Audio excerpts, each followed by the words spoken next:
हम अभी मौजूद हैं रोहतास जिले के संझौली प्रखंड के अंतर्गत संझौली शिव सरोवर तालाब के पास।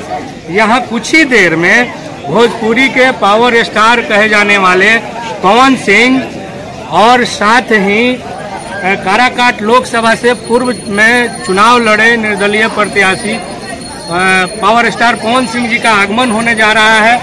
उसमें देखिए ये श्री श्री छठ पूजा समिति एकता नवयुवक संघ शिव सरोवर संझौली, इस कमेटी के द्वारा उनकी स्वागत और उनके लिए विशेष तैयारी किया गया है। कुछ ही देर में यहाँ पवन सिंह पहुँचेंगे और सभा को संबोधित करेंगे।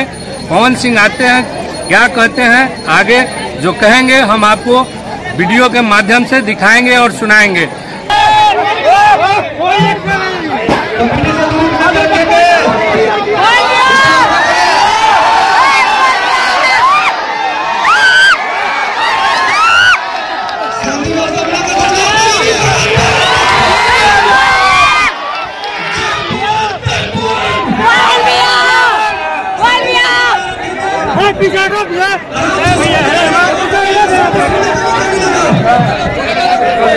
पीछे पकड़ लीजिएगा मुखिया जी। भैया प्रणाम।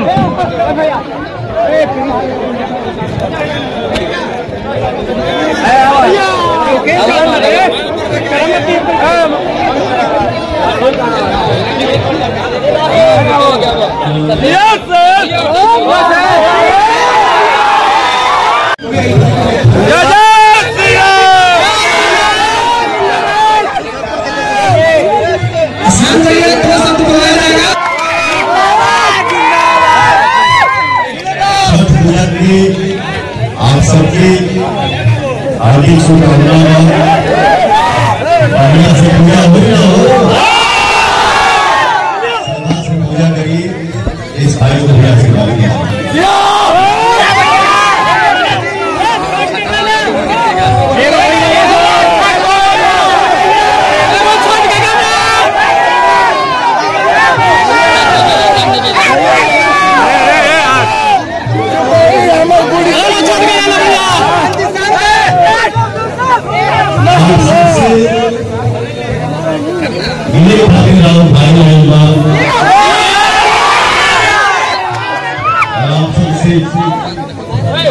हमेशा उम्मीद यही करिएगा कि आप सबका आशीर्वाद मिला। आपकी खुशी हमारी खुशी है।